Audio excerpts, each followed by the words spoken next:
So we left off talking about Herbert Hoover's response to the bonus marchers and how that leaves a really bad taste for Americans across the country. And of course, this really terrible decision that he makes, not just as a president or as a human being, but also the fact that he's doing it in the middle of a reelection campaign for president of the United States. And in the meantime, he is running against someone who is seen as the opposite of him in every possible way. And so this is going to be about the first two terms of Franklin Roosevelt's presidency. When we talk about Franklin Roosevelt, one of the things that I want to present to you right now from the very beginning is Franklin Roosevelt fundamentally changes the presidency of the United States and what he puts into place as a part of his New Deal program is also going to fundamentally change the American economic system, the American social system. So when we talk about presidents that are completely that are the most significant of are the most significant, he is right up there, right at the top of the list. At least the top three or maybe top five. There's a lot that he does, and it's not just because of the length of time he spends in office. It's because of what is done, what happens, what he accomplishes while in office. So with that, let's start with what happens at his inauguration. So I want to point you to the headlines of the New York Times from his inauguration. And of course, I want to, of course, point out not just the photograph and the top point there, but I want to show you one particular phrasing here that he uses in his speech. Essentially, there is an implication. He gives this phrase in his inauguration. He says, we have nothing to fear but fear itself, right? And then in this speech in which he is trying to give hope to a country that has had a hard time even considering the possibility of hope over the course of the previous 4 years, he then transitions the speech into calling on Congress to step in early. Congress had been on break, and he says, the break needs to be over. You guys need to come back in, get back to work. And he says, we're not at actual war, but we need to consider this a wartime emergency. One of the things that you need to remember is that when the United States is at war, at least during this time period, there is a certain level of power that the federal government takes on. I want you to think back to World War I, for example. During World War I, there are industries that are repurposed. There are new agencies that are created because it's an emergency, right? There are things that have to be done to address this emergency. People are acting more urgently. And Roosevelt says that's what has to happen right now. We have to act with urgency. We have to consider this with a wartime mentality. You can't just address this as business as usual. We have to fight back. So he says, I am actually going to consider using this wartime power if absolutely necessary. And one of the things that you have to understand is he is intentional in the words that he chooses. He is intentional in his strategy. He is intentional in who he appoints to what positions in cabinet and that sort of thing, primarily because he understands that what he does, what he says is all about messaging to the American people, that the American people are looking to him to set the tone for the rest of the country. They're looking to him to give them hope. They're looking to him to to fix this entire situation, right? And so, a part of this whole idea, as he was campaigning for this presidency, is that he was going to present a new deal for America. And so we're going to talk about what that new deal is. But before I get into that, I do want to point out something that a lot of people sort of miss out, and that's this little headline right here. There's a column included on this same page. Victory for Hitler is expected today. So, in Germany, over the course of the previous few years, as the global economy had been collapsing, Adolf Hitler, with his newly established political party, had been moving through the ranks of German parliament, and Hitler, through party coalitions, because the German political system is very different from the American political system. Through party coalitions, he's been moving up the political ranks. And at the same time that Roosevelt is inaugurated, Hitler is elected to be the Chancellor of Germany, which is their highest position. And he becomes the leader of Germany. And so it's really fascinating to see these two men who propose changing their country's approaches to government to resolve their economic systems and their economic situations, but they take two very different ways to do it. And they lead very parallel, it's at very parallel times, right? But through very, very different ways. And so we'll talk about that more later on. So let's talk about the New Deal. And I kind of want to explain this just a little bit. You'll notice in this lecture, I present the first New Deal, and later on I'll talk about the second New Deal. What I mean by that is, when he first comes into office, there are groups of programs and ideas that are presented to Congress, that pass. Some of them work, some of them don't. And essentially, the idea is we're just throwing things out there. Whatever works, great, we'll keep that going. If it doesn't work, we're tossing it, we're going to try something else. The first New Deal is essentially this attempt at trying to fix whatever we can fix in the immediate. And I say all that because it sort of gives a window into who Franklin Roosevelt was. Franklin Roosevelt is a guy who comes from a very wealthy background, just like Theodore Roosevelt did, but he comes from a different branch of the Roosevelt family. Very wealthy background. He's an only child, educated really well, except Theodore Roosevelt was incredibly intelligent. Like I told you before, he was a speed reader, natural leader among his classmates, went to Harvard, went to law school. He did really, really well. Franklin Roosevelt also went to Harvard, but this guy is, average C student, maybe some B's here and there, but he's not the intellect that Theodore Roosevelt was. But what he does do is he knows how to connect with people who are gifted in specific areas, who are skilled in certain areas. And that's going to be really important as well.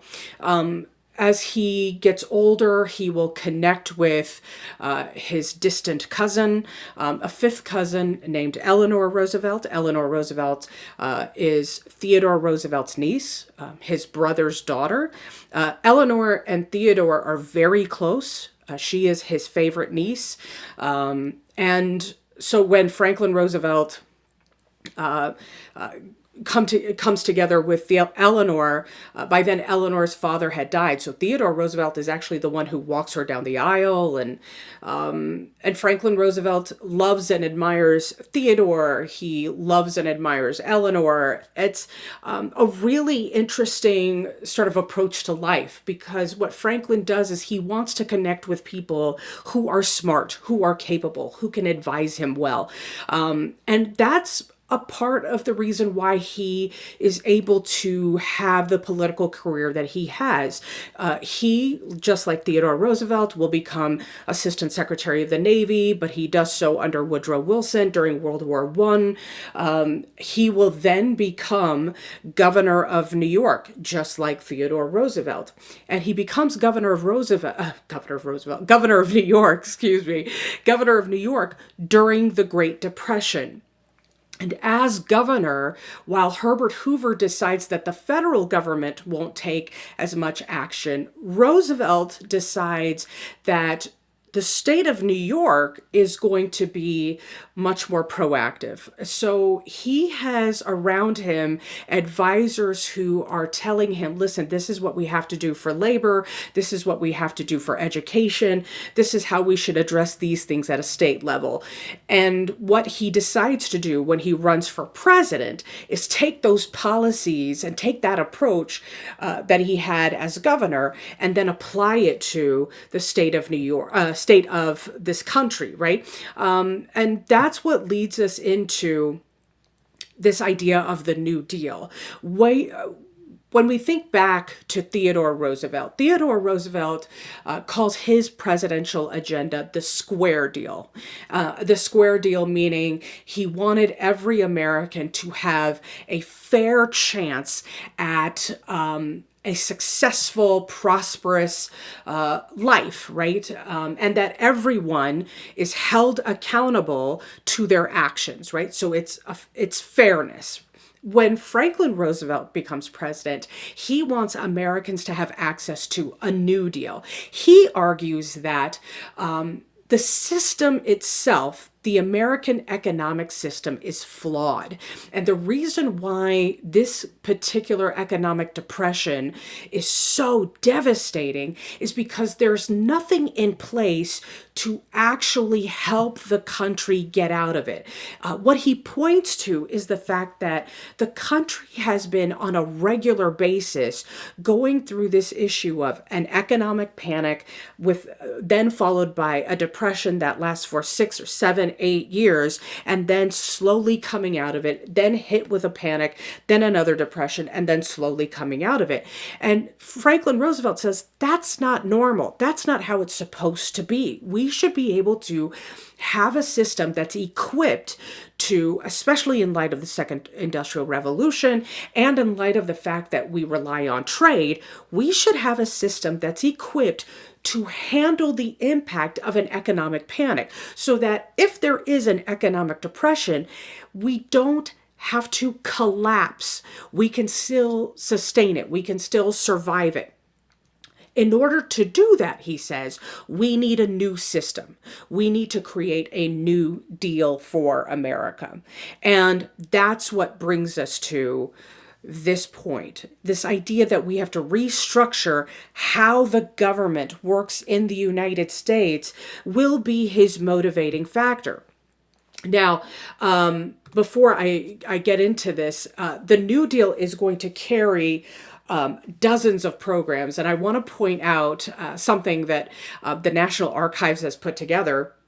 That's this periodic table of Franklin Roosevelt's New Deal programs. You'll notice all of these different programs, historians tend to call it the alphabet soup of New Deal programs. Some of them last for a long time. Some of them are present to this day, and we'll talk about those later on. Some of them were designed to be temporary. Some of them never worked at all. It really was a matter of testing them out, like throwing them out there, seeing what worked, and if they didn't, we'll throw them out the window. Anything to figure out how we can change the system, what works, what doesn't work, and let's just figure it out as we go.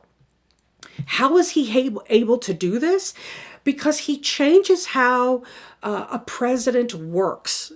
Prior to Franklin Roosevelt, there is this mentality among presidents that their primary communication with the American people should be limited, right? When George Washington, for example, is president of the United States, his communications with the American people are really in his I think the one that he is best noted for is his farewell address after his 2 terms in office. Other than that, there's not really a whole lot in terms of public speaking. It increases after that, but it's usually through writings and the rare public address. When the radio comes around, Calvin Coolidge is the first president to use the radio, but he's not interested in an active presidency, so he's not going to give regular public speeches. Herbert Hoover is certainly not interested in communicating with the American people, certainly not on a regular basis. And so here comes Franklin Roosevelt. Now, here's what I want you to understand about Franklin Roosevelt, and this is going to be very important for you to know so that it helps you have a better understanding of his personality and his mindset. At the age of 32, Franklin Roosevelt suffered from polio. At that time, there was no polio vaccine. And so if someone had polio, it could kill you. And so polio is, essentially a neurological disease. It affects your nerves. It affects it affects your entire body. He gets very close to dying in his 30s. By then, he's married, he has 5 kids. And here was this healthy young adult who has his entire life in front of him, and he is struck down by polio, and he nearly dies. He survives it, of course, but what happens as a result is he loses the ability to walk.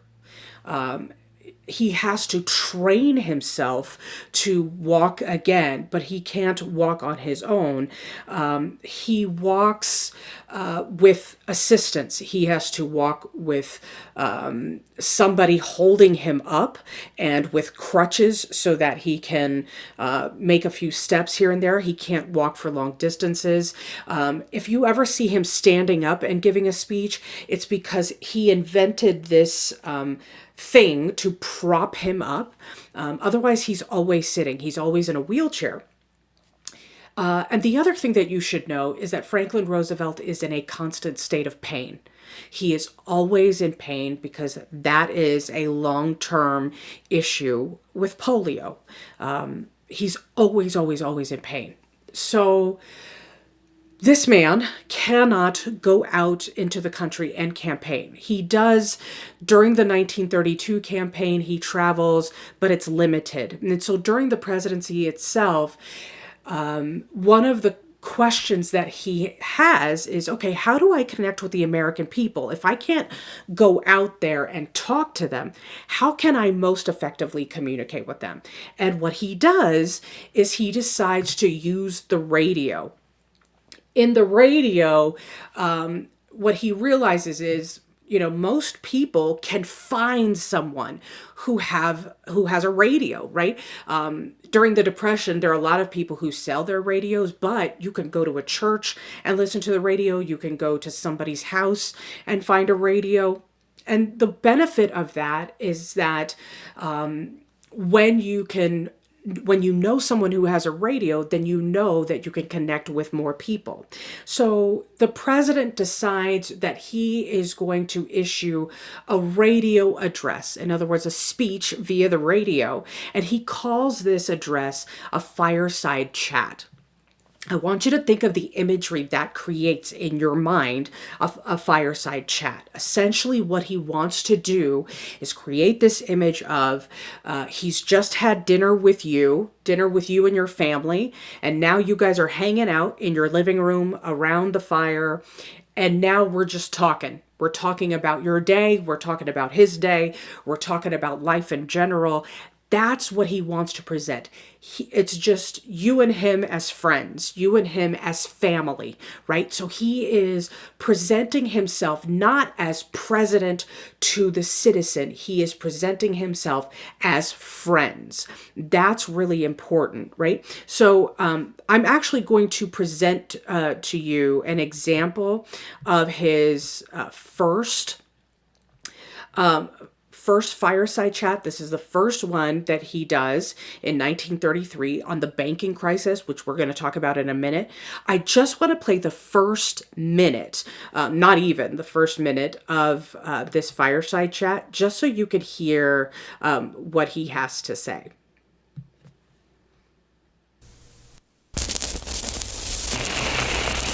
Ladies and gentlemen, the President of the United States.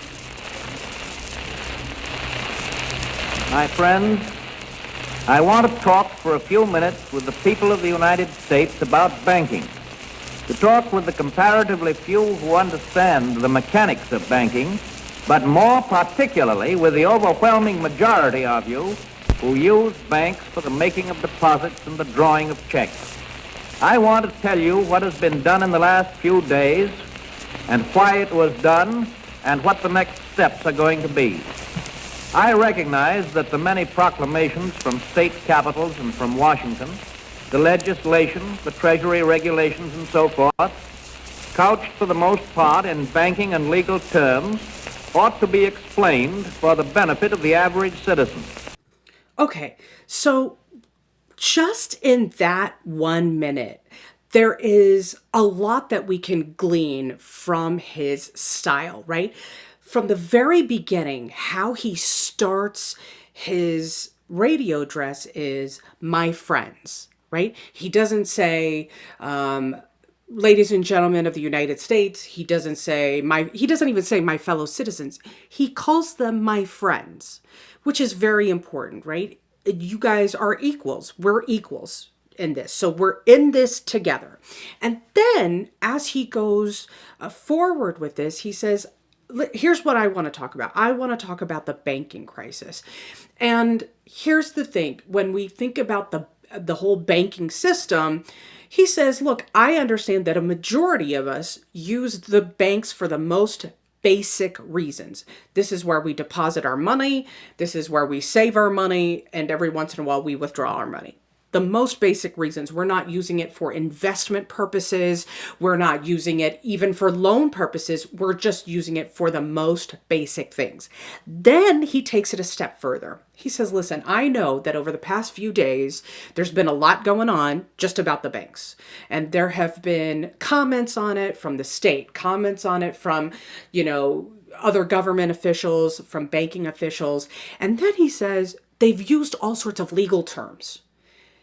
And it points back to what he says they're doing. He says, you guys are using this for the most basic reasons. And meanwhile, these people are using all sorts of hoity-toity legal terms. So let me explain to you in the most basic, straightforward way what's been going on. Okay? The reason why that matters is because he is, one, presenting himself as one of them, and two, he is essentially saying, I am going to fill you in on what I've been doing. I'm not going to be like the other guy and zone you out. I'm not going to leave you out of this conversation. I want to tell you what we've been working on. So that way, we've been doing something. We're not just sitting here twiddling our thumbs. We're actually doing something. That's going to be really important, right? So what he is presenting to them is the Emergency Banking Act. He's explaining to them what the reason why there's been so much hullabaloo about banks over those few days. So the first thing that Roosevelt asked Congress to do is pass the Emergency Banking Act, and here's why. So it turns out that banks had been particularly out of control because banks had been taking people's money and investing them into the stock market without their knowledge. So imagine you have $200 and you've invested it, you've put it in your savings account because you are a rare American who wants to save their money. Good for you. So what ends up happening is the bank, without your knowledge, without your permission, takes 75 of those dollars or, 100 of those dollars, and invests it in the stock market, because the stock market was allegedly doing really well. And it was. At some points, it was hitting all of these artificially high numbers. And so the idea is that the bank was going to make money off of your investment, and they justified it by saying they're helping you also make money. What ends up happening, of course, is the stock market crashes. And when the stock market crashes, the bank loses all of the money that it had invested, but all of that money was your money. So you also lost money. And then on top of that, the bank now owes money to these different companies, because not only did the bank use your money, the bank borrowed money to purchase those stocks. So the bank has to pay all that money back. And what the bank is going to do is use whatever money you have left. What starts to happen is banks lose money and banks run out of money to the point where they are starting to collapse, right?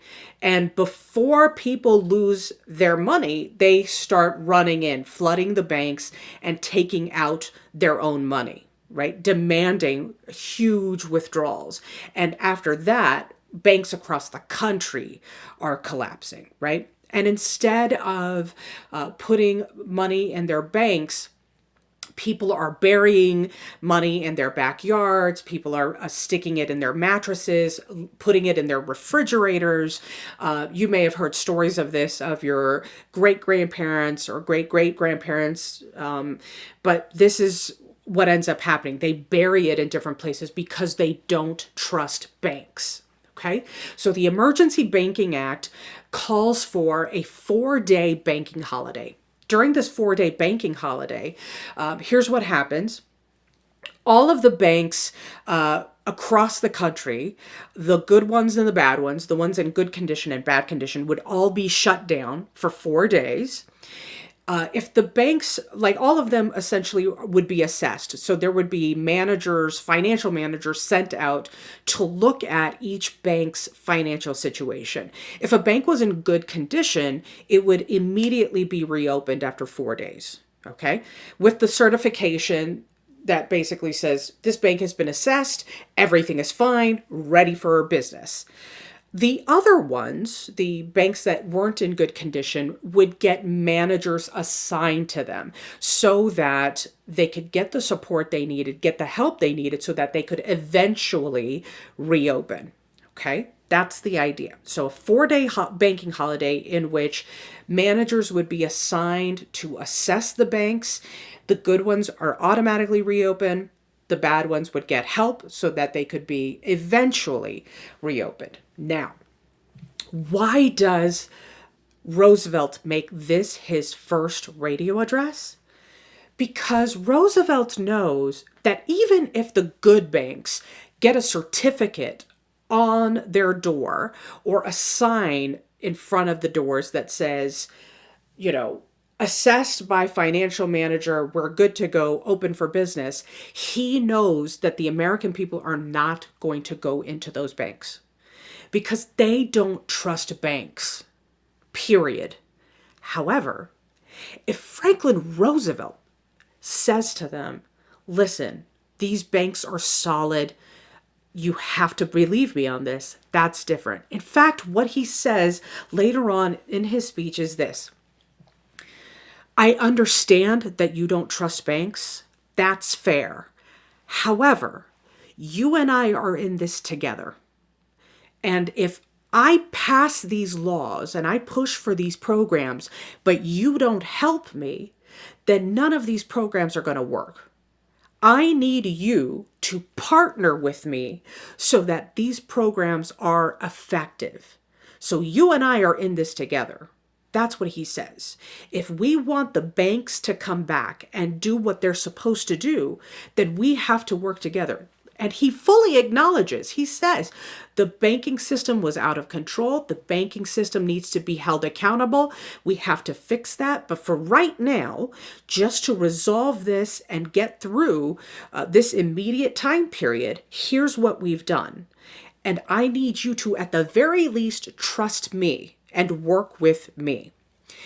The day after he gives this speech, for the first time in 4 years, more Americans deposit money into their banks than withdraw.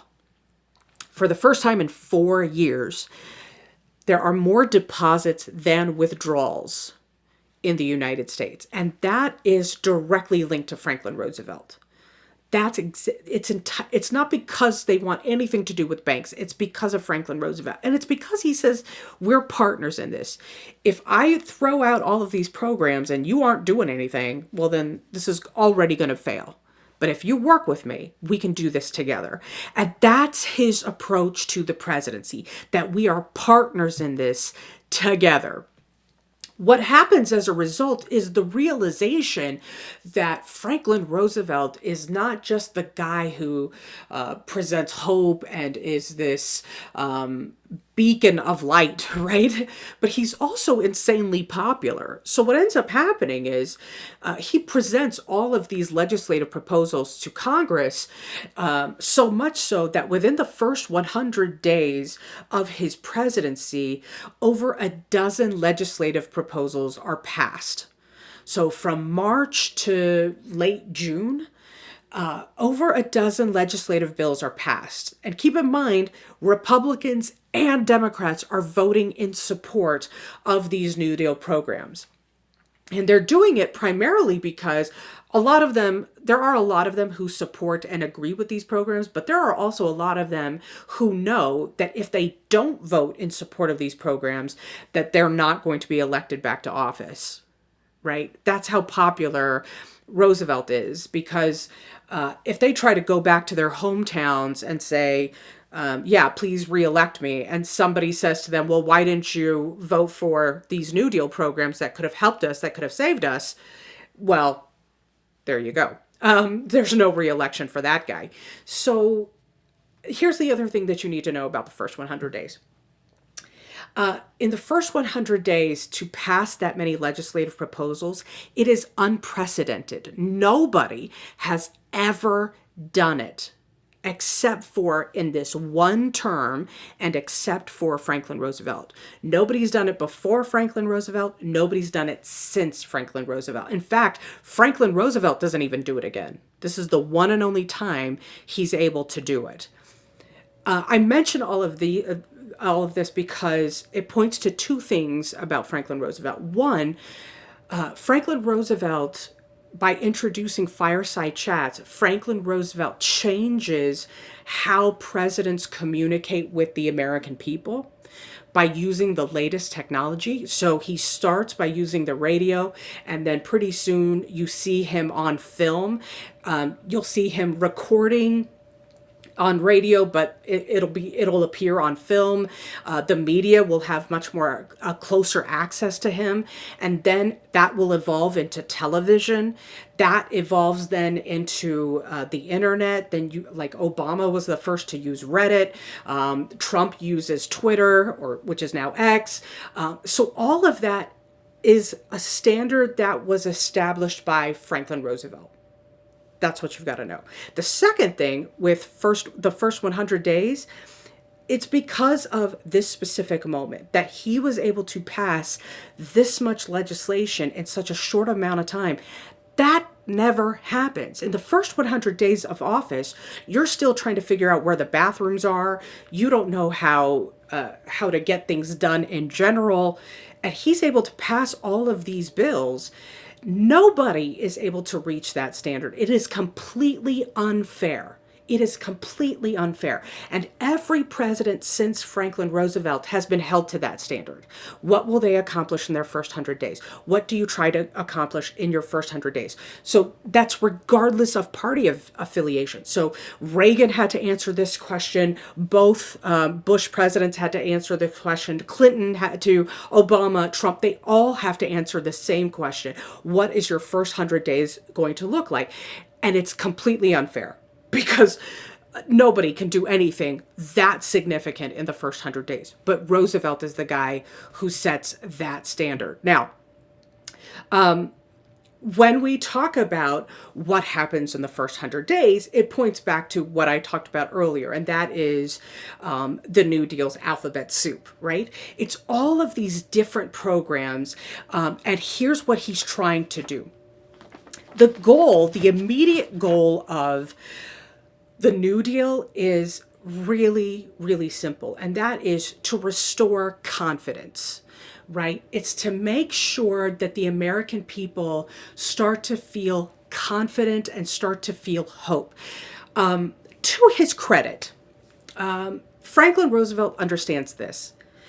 If the people don't believe in themselves and believe in their leadership, then none of this that you see in this periodic table, none of this matters, right? That's what he talks about in his first fireside chat. It doesn't matter what I throw out there. If you're not actually going to do anything, if you're not actually going to believe anything or support anything, then we're just wasting our time. Think of it this way. If you're trying to get healthy, if you're trying to graduate, if you're trying to get a promotion, and somebody is advising you on how to do that, somebody is coaching you on how to get to the next level, reach your next goal, but you're not doing the work to get there. You just have someone talking into your ear, but you're not doing the work because you don't believe you can, or you don't have the confidence in yourself, the belief in yourself to know that you can, then all of this is wasted. So he's not just throwing bills out there. This is also a part of a process to restore confidence in not just the government or in Roosevelt, but also in themselves. Now, all that said, this doesn't happen without any hiccups along the way, okay?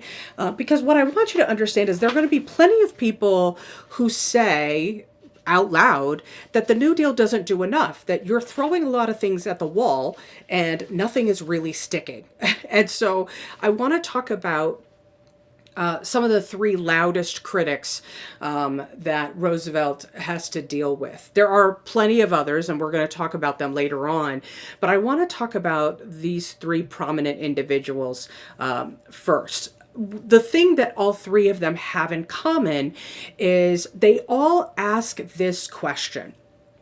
Is the New Deal doing enough? Is the New Deal going far enough to fix the problems that are really challenging the American people and challenging the American economy, right?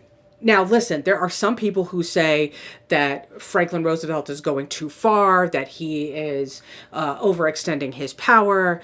But these three guys in particular say, listen, there are a lot of things that you're really not addressing here. So let's start with this guy who's at the very top. That's Huey Long with both of his hands raised. Huey Long, that's an appropriate position for him, by the way. Huey Long is from Louisiana. He was the one-time governor of Louisiana. And then in 1932, same as Franklin Roosevelt, he was elected senator from Louisiana. So this is a guy who's almost sort of a larger than life character. Everywhere he goes, there's just this natural sort of media presence that follows him. It's hard to ignore him. It's almost impossible to ignore him because he's loud and in your face, and he says all sorts of stuff. There was a very clear desire on his part to someday run for president. In fact, I think he does try at one point. Huey Long definitely has some socialist tendencies, so let's talk about those. So he says, listen, your New Deal isn't doing enough, especially for poor people. He says that you can blame the Depression on the wealthy. They bear the responsibility for this depression. And the reason why is because they keep all of the wealth to themselves. They don't invest the wealth into the economy. And in the meantime, while they get wealthier, the poor get poorer. So he introduces a plan, a proposal called Share Our Wealth. Share Our Wealth proposed a tax, a higher tax on the wealthiest Americans. And the revenue from that tax would be used to support the rest of the country. So, if you're familiar with the story of Robin Hood, this is very much a version of Robin Hood, to steal from the rich, give to the poor. He's essentially saying we need to tax the wealthy and use that tax money to benefit the rest of the country. And here's how he says we should help the rest of the country. He says every American family should be guaranteed a minimum income, a home, a car, and tuition-free college. Minimum income, a home, a car, and tuition-free college. As we all know now, that did not actually happen.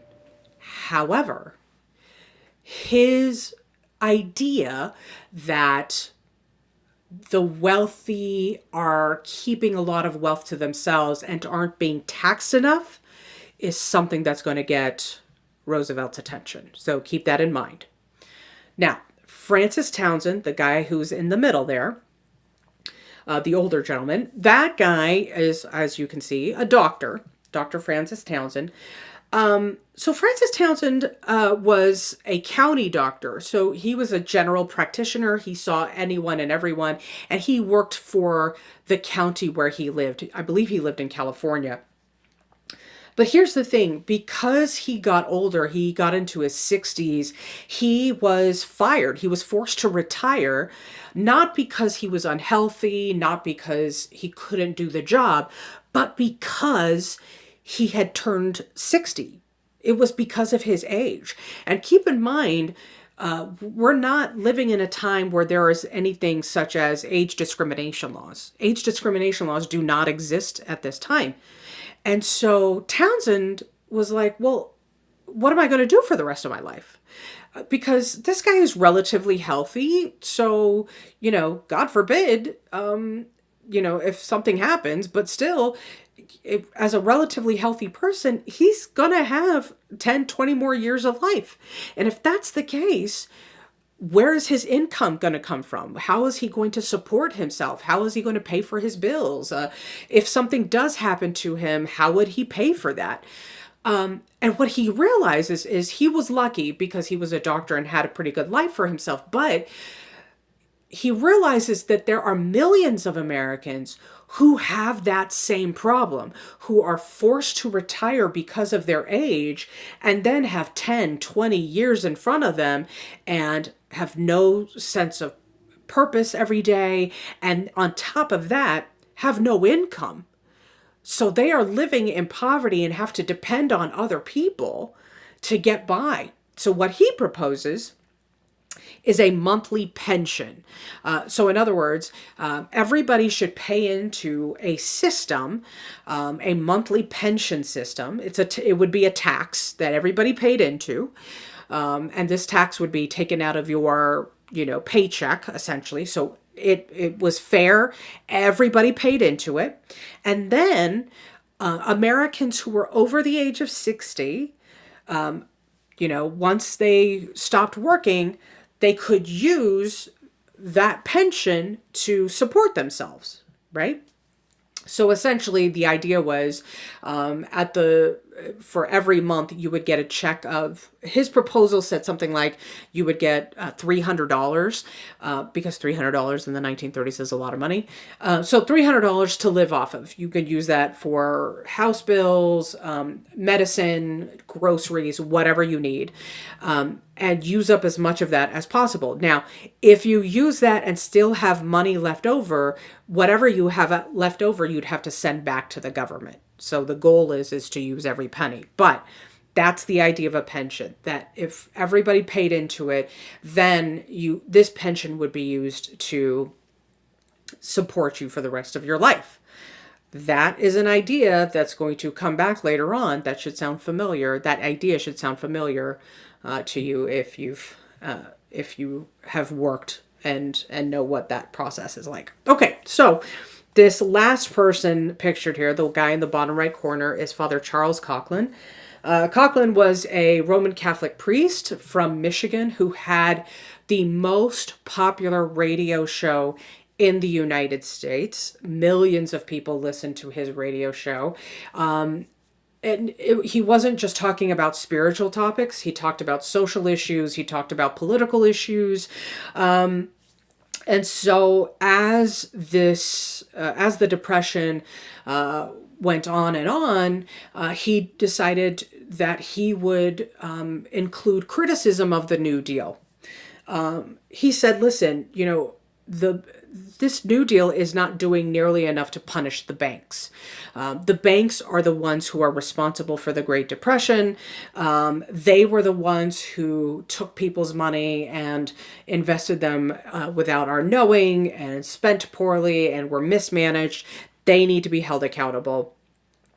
And so what he argues is that the government needs to take control over the banks in the United States. Okay. Now, here's the other side of Charles Coughlin. Okay.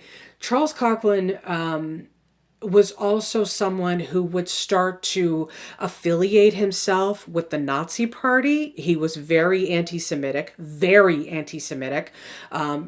because he would start saying things like, the banks are run by Jews and you can't trust them. They're the ones who are destroying the world, like very anti-Semitic stuff. And it turns out, not only was he affiliated with the Nazi Party, he helped the American chapter of the Nazi Party, which had grown intensely in popularity, and young men's groups that had affiliated themselves with the Nazi Party as well.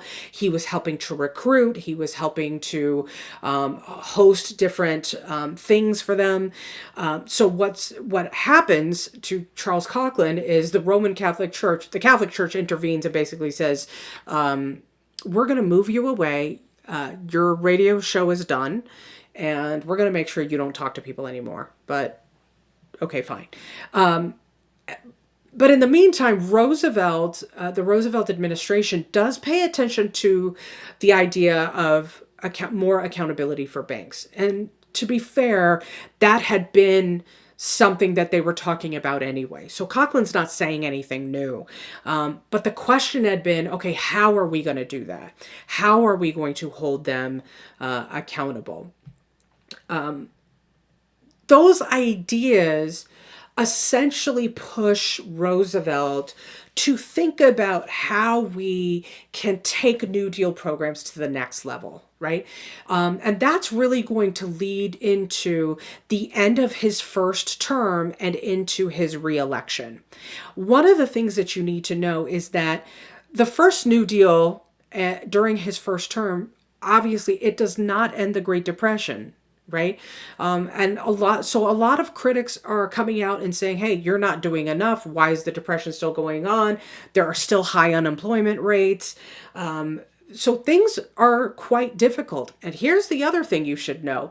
In the middle of his first term, there is a massive weather system that comes through the Great Plains that is a combination of very high winds, but also man-made issues that result in what's known as the Dust Bowl. And the Dust Bowl lasts for 3 years and extends from Texas all the way north into Kansas. It goes into parts of Arkansas. The Dust Bowl is so significant that it carries dust onto the eastern seaboard, to where you can see dust clouds in Washington, D.C. Dust settles on ships sitting in the Boston Harbor.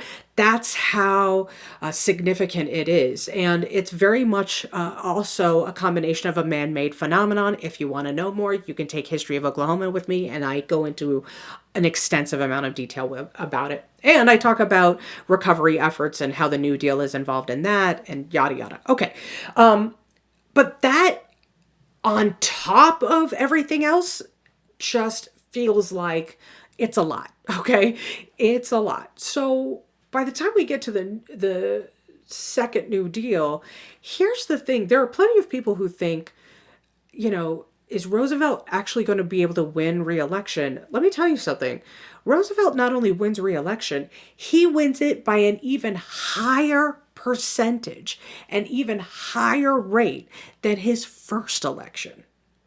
And I think in comparison to other presidential elections, it is the second highest. I think the first highest is Calvin Coolidge. We won't talk about that. The second highest, greatest political win or presidential win in the history of the United States. It's Franklin Roosevelt, his re-election bid. So this guy is still insanely popular and nobody wants him out of office. So let's talk about him revisiting the New Deal and how it is different from the first New Deal. The first New Deal emphasizes the idea of economic recovery. The second New Deal emphasizes economic security. Let me explain. So in the first New Deal, you're going to see a lot of programs that emphasize relief measures. And in the second New Deal, those programs in the second New Deal are going to represent or focus on regulatory measures. The relief measures are designed to be immediate help. They are creating the kind of help that puts you to work immediately, give you temporary assistance. What can we do to help you right now, right now, right now? Regulatory measures are long-term solutions, right? This is to make sure that we actually are changing the system. Let me explain this in a way that might make better sense. So let's say that you or someone you know is having a heart attack. I'm knocking on wood to make sure that that doesn't happen, but okay. So let's say you or someone you know is having a heart attack. Now, the first thing you do is hopefully you call 911. And then you also, if you have it, you give that person aspirin because aspirin is supposed to help settle or soothe symptoms or do something. I'm not that kind of doctor. Okay, so aspirin helps, but you're also going to call 911. That's the immediate assistance. That's not going to change the system. That's not going to immediately fix the problem or fix the problem long term, but that's immediate help, right? Whatever the paramedics do when they get to where you are or where your friend is, those are all relief measures. How do we fix this person? The ambulance ride to the hospital, that's a relief measure. What they do in the emergency room, those are relief measures, okay? Regulatory measures would be if the doctor says, okay, this is going to require surgery, the operation is a regulatory measure because the operation is fundamentally changing how your heart is functioning, whether they are replacing a valve or they are inserting a stent or whatever they're doing. That is a long-term solution to prevent this from happening again or to give your heart the ability to heal, right? After you get out of surgery, you'll spend some time in the hospital, of course, and then whatever medication they give you to take for the rest of your life, that's a regulatory measure. If they give you a new diet and a new exercise regimen, those are regulatory measures. They are designed to help you, excuse me, change how you live. They're changing your system. Okay, hopefully this makes sense to you. So relief measures are immediate. What can I do to help you right now? How can I fix what I can fix right now? Whereas regulatory is the long-term stuff to make sure that this never happens again, or that if you have symptoms later on, that it's not nearly as bad as they were this time around. Okay, let's talk about some examples of why this is a reflection of something larger, okay? So in both of these ideas, Roosevelt says, what the American people need is, a boost in confidence and a boost of hope, right? Which is what I talked about a few minutes ago. But the difference in regulatory measures is that Roosevelt is going to talk more about his idea of what freedom is, right? And in this idea of freedom, he essentially makes this argument that freedom is not just about, and this should be something that stands out to you, this should be an echoing theme, right? That freedom is not just an ideological principle, that freedom is tangible through economics, that freedom is also economic, right? So, in other words, he's saying that when you have a situation where people are not allowed or people are limited by their economic circumstances. So when there is an economic depression, for example, and they are out of work, they cannot afford a home, they cannot support their family, and the system is designed to oppress them, there is no way that those people can survive. How can you enjoy freedom in that way? So he presents instead a different equation. He says economic security is freedom. Economic security is freedom. It's not just the right to vote. It's not just your ability, your freedom of expression. Economic security is freedom. So let's go back. Freed people say that it's land ownership, right? Workers will say that it's your ability to be able to buy stuff. Progressives are going to say that it's your ability to buy stuff and live comfortably. Franklin Roosevelt is going to take all of that and say it's stability. It's economic stability. Knowing that even if things go haywire around you, you still know that the system is going to stand, the system will still continue, it's not going to collapse around you, and you could still get by.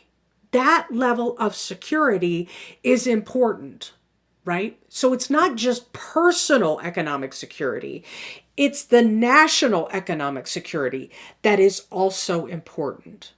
It's not just your personal economic security, it's national economic security. That's why regulatory measures are important. Fundamentally changing the economic system helps to do that. Okay, so regulatory measures, I want to give two examples here of regulatory measures.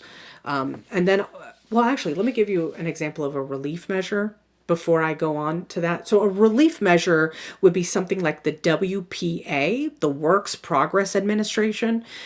Just very quickly, just so you're aware of what it does. Works Progress Administration literally just puts people to work. It's designed to get people out there to do really basic things. So young men were hired to pave sidewalks, build parks, build civic buildings. So on SWOSU's campus, for example, our football stadium, and there's a little stone building right outside the football stadium. Those were built by the WPA. There's another stone building in front of the CPP building that was built by the WPA. Those buildings, and there are sidewalks across the country, buildings across the country that will have a circle stone inside of it, built inside of it, that says built by the Works Progress Administration. The Works Progress Administration, work for them is designed to be temporary. You're not there forever. This is just to give you a sense of purpose, something to do, right? Because a part of that whole idea of restoring confidence is a lot of men and women were feeling hopeless because they would wake up in the morning and have nowhere to go, nothing to do, and no way to support their family. And programs like the WPA or the CCC, the Civilian Conservation Corps, and other programs like that basically said, hey, here's something to do.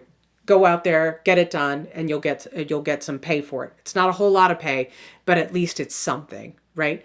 The WPA would do work for the arts, for the humanities, and all sorts of stuff. But then there are regulatory measures like the Wagner Act. So the Wagner Act is important because it gave workers the right to unionize. The Wagner Act gave workers the right to unionize. So there had been an attempt to do something about this in the first New Deal, where Franklin Roosevelt had proposed something called the National Recovery Administration. And in the National Recovery Administration, what they were trying to do was they proposed that, businesses should be controlled more. So they wanted to, for example, set prices, set wages, so that, smaller businesses could actually compete with larger businesses and that sort of thing. Well, the Supreme Court struck that down. The Supreme Court says that's unconstitutional. You cannot interfere in business that way. That doesn't work in a free market. So to counteract that, the administration presents the Wagner Act. And the Wagner Act says that, okay, well, if we can't tell businesses how to run, then we should allow the opportunity for workers to be able to protect themselves. So workers should be able to unionize because unions are designed to protect the workers. What happened previously is that anytime anybody talked about a union, thought about a union, anybody presented workers with union ideas, immediately they were threatened to lose their jobs. Owners would often say if unions were not allowed in their factories or their industries. So FDR says, no, that's not going to work. Workers have the right to unionize. They have the right to campaign for fair pay, better work hours, worker safety, all of that stuff. And the Wagner Act should make that possible. And the most significant and the most important act of regulatory measures here is the Social Security Act. Social Security is the fundamental New Deal program. It is the best known New Deal program. It is the program that is most highly associated with the New Deal. So we're going to spend some time on this, just so you know. When we talk about Social Security is a direct answer to Francis Townsend's criticism, okay? I want to talk a little bit about the history of Social Security, though. Social Security is not a brand new idea. This is something that had been, on the back burner for a while. Franklin Roosevelt had a Secretary of Labor. Her name was Frances Perkins. Frances is spelled F-R-A-N-C-E-S, Frances Perkins, P-E-R-K-I-N-S. Frances Perkins was the first woman to hold a cabinet position in the history of the United States. And she was the Secretary of Labor. Frances Perkins had worked with Franklin Roosevelt when he was the governor of New York. She had also worked for Theodore Roosevelt. So she's got a long history of political work, but also activism and advocacy. And all of her work had been around workers' rights. You guys remember when we talked about the Triangle Shirtwaist Factory fire? When that fire was taking place, Perkins was actually a few blocks away. She was with a few other women. They were talking about some other issue concerning a meeting or an organization that they were with. They heard people yelling, heard about what was going on, and she ran to the building and saw it for herself and immediately started contacting people to figure out what to do. And that's when Theodore Roosevelt asked her to start getting involved at the state level and working from there. So Frances Perkins has been thinking a lot about protecting workers on not just that basis, but a long-term basis. How can we create an opportunity for Americans to protect and support themselves? She had traveled to England and realized that England had created for themselves, for their citizens, a sort of social safety net where nobody was left behind, that nobody was just tossed aside. And she didn't understand why the United States, of all places, why the United States didn't have that. So she's the one who initially proposes this idea of what she calls social security. And when Francis Townsend comes up with his criticisms, Roosevelt says, listen, this is all well and good, but I have to figure out a way to sell it to Congress, because Congress is going to come back to me and say, there's no way. There's no way we're going to pass that. That sounds a lot like socialism. Well, here's the thing. When we talk about how this is presented, what is sold and told to the American people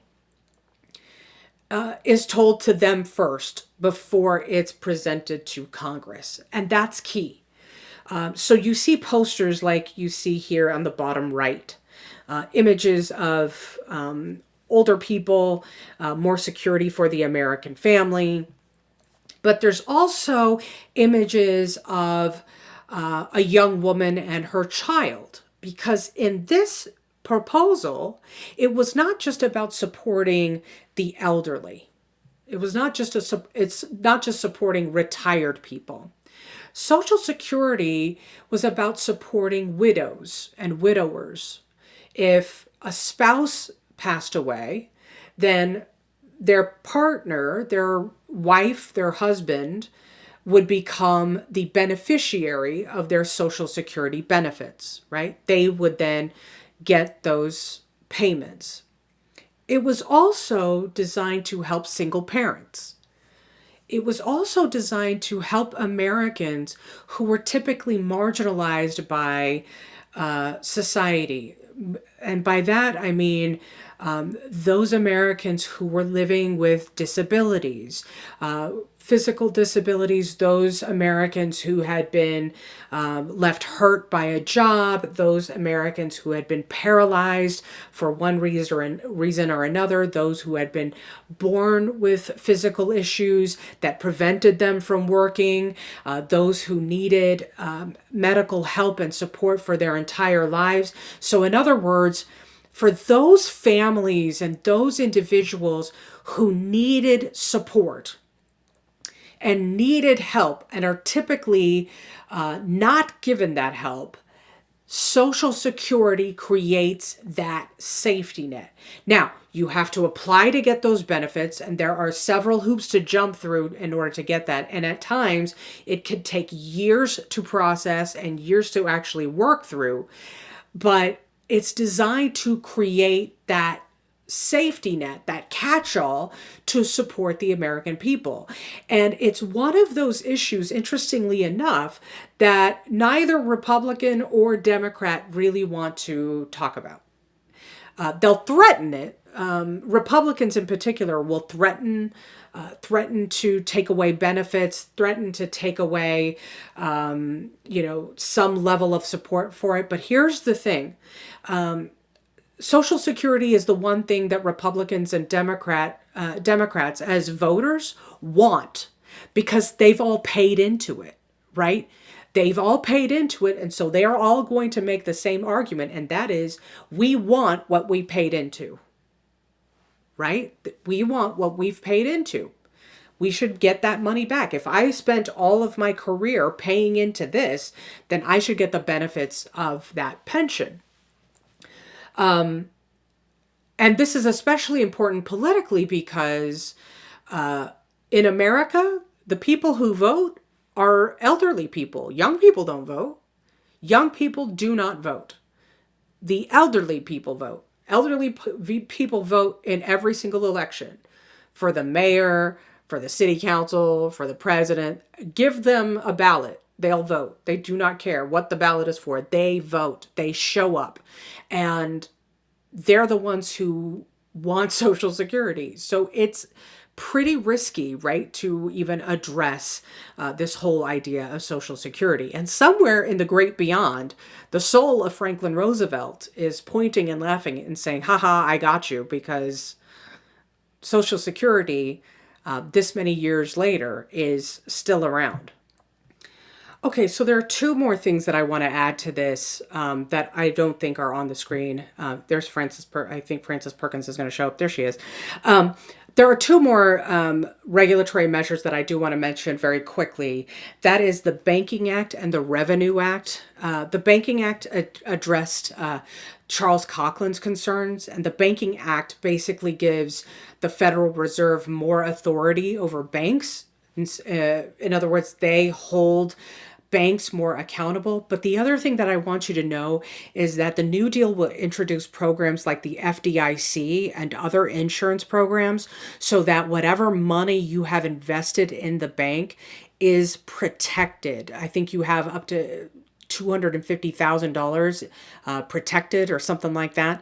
But of course, I don't know because I have never seen that much money. So, mumble. But anyway, all of that is insured. And so those programs, the FDIC, so if you go to the bank and you see those stickers on their window, that's what it means. Your money is insured if you invest there. That's introduced during the New Deal. The last one, the Revenue Act, is specifically addressing Huey Long's concerns. It taxed people according to their income. It's a progressive income tax. So the wealthiest at one point were taxed up to 75% of their income. And here's the kicker. Even at those tax rates, they were still by far the wealthiest people in America. So how about that? Okay, so let's move on very quickly into some of the things that are happening socially, just so you understand the pushback against the New Deal. Because even for as progressive as the New Deal seems, just so you know, there are some things that are happening across the country that are attention grabbing, right? And one of them is this sort of rise of American communism, and specifically a group called the Popular Front. Okay, so I should give you just a little bit of larger context here, just so you can better understand this Popular Front. So when we talk about what's happening, in the mid-1930s, socialists, communists, New Deal liberals, New Deal supporters, and labor radicals are all sort of at this moment where they have a tremendous amount of influence over American politics, but also American culture. And that's what's culminating into this idea of the Popular Front, right? What the Popular Front is referring to is when the Communist Party, the American Communist Party, I should emphasize here, the American Communist Party was trying to ally itself with socialists and with New Dealers to really push for social change and insist on a challenge to the capitalist system. They're not demanding a revolution. That's the thing. What they don't want a Russian Revolution type of moment. They want a change. They want to change the system. What's interesting here is that they are seen as, and even presented as, in this moment, they're seen and presented as people who are wanting to bring about a new way of thinking, right? New ideas to the table, which is incredibly important here too, because while this is going on, remember, Russia with its communism is, seen as the great enemy of the United States. And, we are completely anti-communism because of them. But instead, the American Communist Party is seen as a group that helps to promote New Deal programs, New Deal policies, and this Popular Front helps to sort of emphasize that. One of the things that will end up happening is they're actually going to do a lot more in terms of trying to help change our understanding of what is, as Roosevelt will describe, the common man, right? So when we talk about this particular moment and this particular time period, what the Popular Front talks about is the American way of life. And they talk about the fact that they believe that the American way of life is not just about the pursuit of wealth and getting all of this stuff, right? It's not just about living in fancy mansions and having all sorts of access to whatever you want, whenever you want. That the American way of life was about community and country, looking out for your fellow man, and really sort of having a true pride in your country in that way. Roosevelt will build on that. And he actually makes this statement. He says, the common man embodied, quote, the heart and soul of our country, right? And what he's talking about there is that the everyday American who goes to work every morning, comes home every evening, and is doing what he has to do to support his family, the woman who's doing the same and taking care of their families and all of this stuff, that's the common American, and that's who is at the soul of the American identity. It is not the Rockefellers or the J.P. Morgans.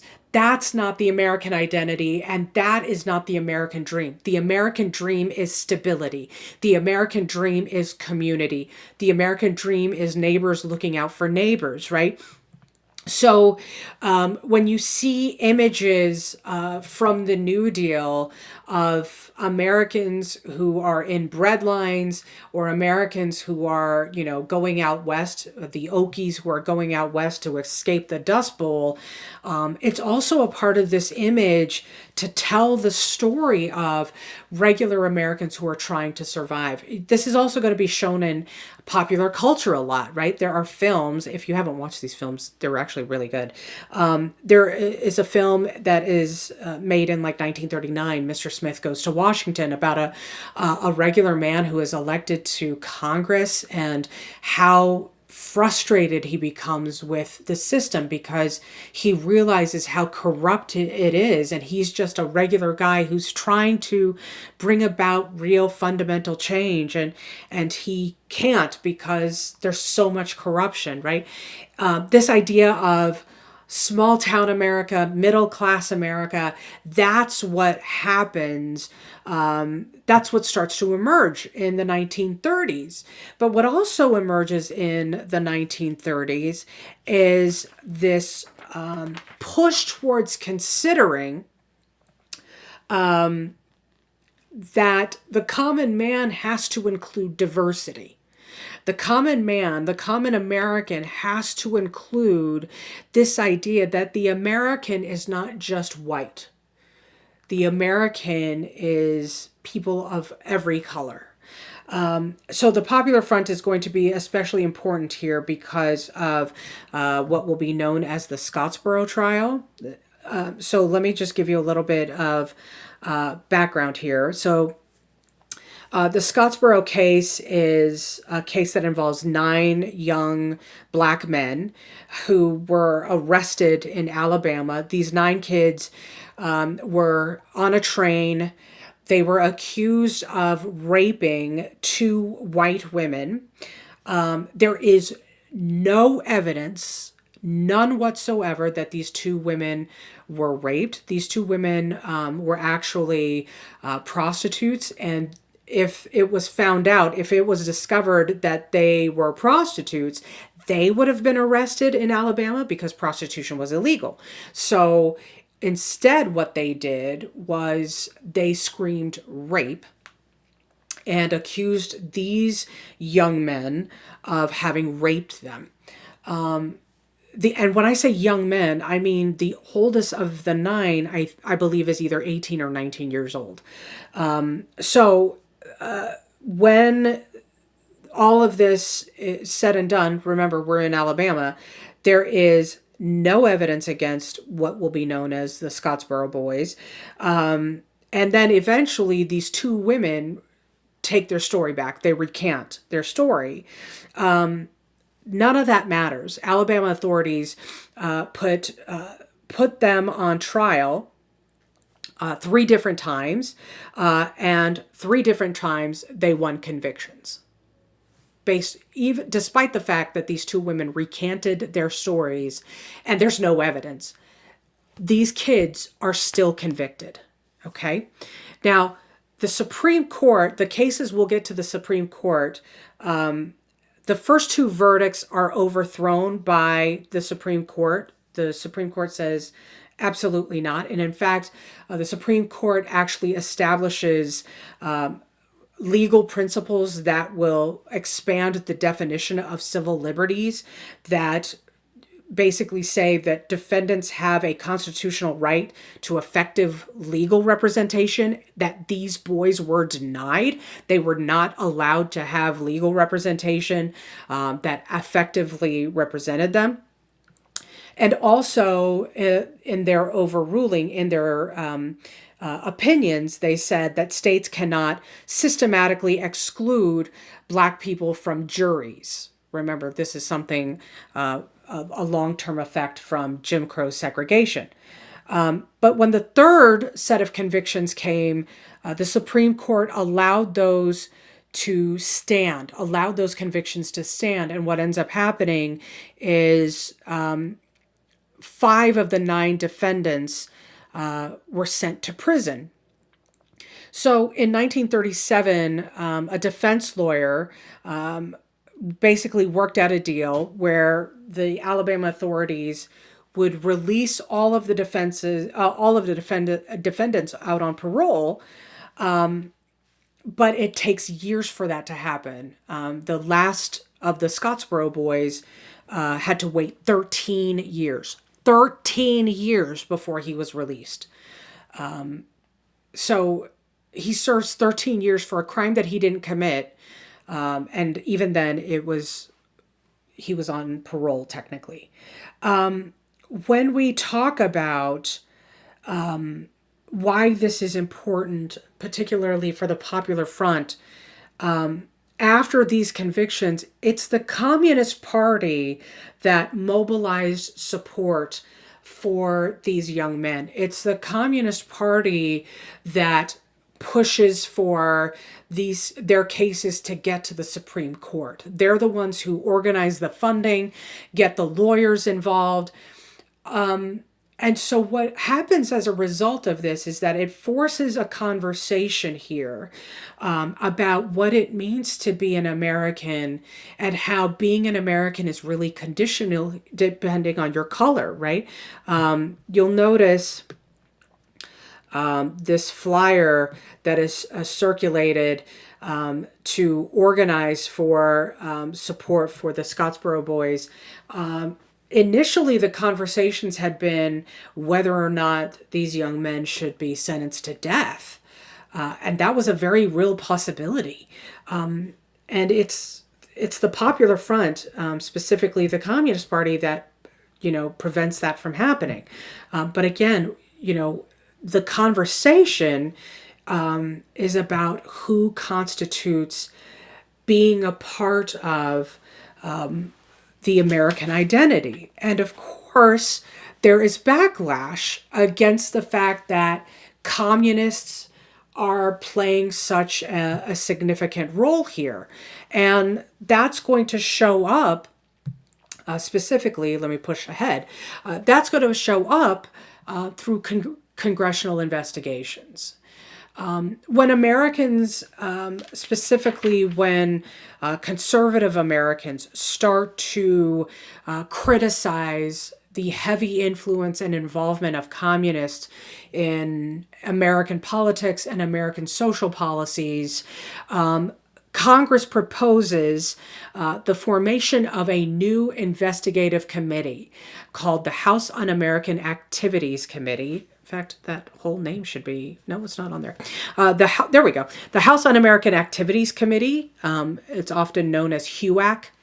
House Un-American Activities Committee is going to be significant in the 1950s, so get comfortable and familiar with that. Its job, when it's established in the 1930s, it's established specifically in 1938, their responsibility is to investigate, quote unquote, disloyalty. Disloyalty. So that's why they have the name Un-American, by the way. Here's the thing. They have a very wide, expansive definition of what is un-American. And in this definition, it includes things like communists, labor, quote unquote, labor radicals, anything left of the Democratic Party. So that'll also we'll add to that list socialists. Here's the problem with this word un-American, okay? Un-American is subjective. How do we define un-American? Who is in charge of defining un-American, right? And who decides that you have that responsibility? And that's where things get tricky. That's some of the issues that I want you to keep in mind for later. Okay, I'm going to skip ahead just for lack of time because I've taken up so much of your time already. There are some things that that the New Deal is limited to do. And when I say limited to do, here's what I mean. The New Deal struggles with racial minorities. A perfect example is the Indian New Deal.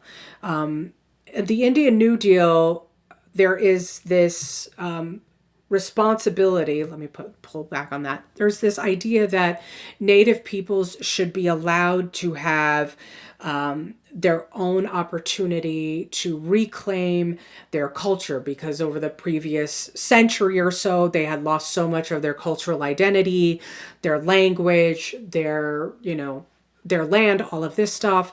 And so there's this argument, okay, well, what if we help them? Because, reservation life is such a disaster. And in fact, reservation life is in extreme poverty. In fact, they are some of the most impoverished areas in the country. And so the guy in charge of putting some plan together for Native Americans is a guy named John Collier. You don't need to worry about that. But he basically says, let me work with you to put some New Deal program, to bring the New Deal programs to your reservations, but you can figure out how it works best for you. The problem with the Indian New Deal is this: it's too little too late. This whole idea of trying to reclaim and bring back Native culture with the support of the government doesn't actually help them reclaim their Native culture. They are still impoverished. They are still struggling with high unemployment rates. Their schools are in disarray and in shambles. A lot of them don't have access to running water. And it just doesn't help as the way that it's supposed to help. You cannot, through a series of little programs here and there, you cannot undo decades of wars, decades of poverty, starvation, and on top of all of that, forced assimilation. You just can't do that. The best of intentions won't fix that. That leads me to what happens for Black Americans and the New Deal. So we saw a little bit about the Black American experience in the South during the New Deal. In this time period where we're talking more and more about who is the real American or who is the new common man and what is the American dream, Black Americans are usually left on the outside looking in. And that's particularly important in this context because Franklin Roosevelt has a political threat hanging over his head, and that is the Southern veto. What I mean by that is Southern Democrats still hold quite a bit of power in Congress, and what they argue is if his New Deal programs extend or are wide enough to help Black Americans at the same level as white Americans, then Southern Democrats will not vote in support of these New Deal programs. So Roosevelt has his hands tied behind his back here, and he says, well, I need these programs to pass. Otherwise, this is not going to work. Popular or not among the American people, if it doesn't pass Congress, then this is not going to go anywhere. So Southern Democrats hold quite a bit of control here. Now, that said, on that same note, Franklin Roosevelt will be the first president to have Black Americans in the presidential administration. In fact, he will have what is known as the Black Cabinet. You'll see, in fact, I'll talk about her in a minute, the first Black woman to hold a position in the White House. So while Black Americans don't have the same kind of access to the New Deal, there are people who are fighting back for equal access, starting with the First Lady, Eleanor Roosevelt. Eleanor Roosevelt is one of Franklin Roosevelt's biggest, loudest critics. She is also one of his biggest, loudest supporters, right? She is his eyes, ears. She is the one who goes out into the country and campaigns on his behalf. And it's allowed, it's permissible because her husband can't do it. And so when she goes out to meet the American people, she goes out, she gives speeches. The American people love her. She has her own radio show. She has her own column, newspaper column. She has her own press conferences.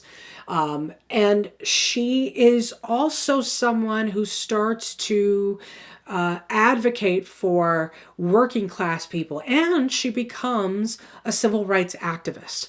So she becomes very critical of Roosevelt in that he's not doing enough for Black Americans. And she very quickly realizes that these New Deal programs are not just leaving out Black Americans, but they are in a lot of ways discriminating against them to the point where Black Americans are not just getting less attention, but they aren't getting any attention in some cases from these New Deal programs.